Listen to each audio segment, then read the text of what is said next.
Questa mattina siamo qui per firmare con 9 comuni e la provincia di Treviso un protocollo d'intesa su un progetto finanziato dal GAL Alta Marca. Questo progetto non è importante per quanto riguarda le risorse, che sono minimali, sono 200.000 euro, però è importantissimo per le sinergie che sviluppa all'interno del nostro territorio.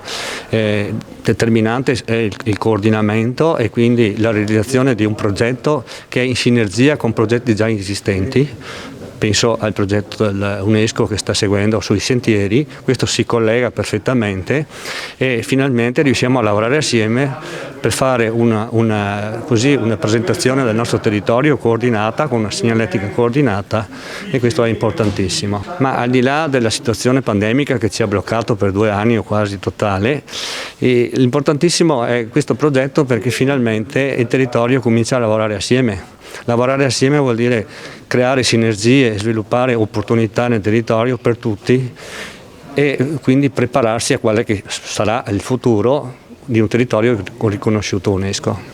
Questo protocollo d'intesa punta a creare il primo mattoncino di un territorio, l'area UNESCO, che vuole essere sistema turistico, cioè rendere a turisti e visitatori concreta la possibilità di fruire e visitare in sicurezza e di vedere le bellezze delle nostre colline. Quindi questo progetto punta a mettere insieme i comuni perché operino con una cartellonistica, una segnaletica uniforme e uguale su tutto il territorio e facciano quei piccoli interventi di messa in sicurezza, di piccola infrastrutturazione come il belvedere, il selfie point, l'area attrezzata con comuni standard progettuali e appunto in sicurezza. Guardi, secondo me 2 sostanzialmente, uno diretto e quindi aumentare le presenze turistiche, dare la possibilità di portare economia reale sul territorio in tempo zero, in tempo reale.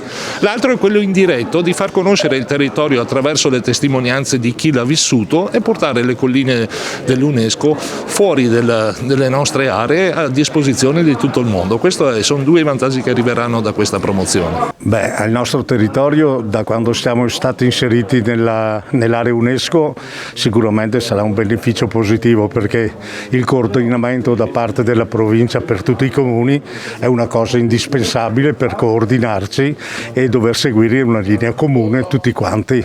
Senz'altro porterà dei benefit perché facciamo parte appunto, la partenza del percorso o comunque arrivo è parte del comune di Vidor per arrivare fino a Vittorio Veneto. È un'opportunità che abbiamo noi come amministrazioni comunali di poter ricevere questo contributo in maniera da poter così applicare nel nostro territorio la tabellazione, e per il turista che quando viene a visitare le nostre colline si trova finalmente i sentieri tabellati e sa dove può andare e cosa può andare a vedere. È un protocollo molto importante perché grazie al contributo del GAL e della provincia riusciamo a fare squadra, a fare rete e a comunicare un messaggio di unione per tutto il territorio.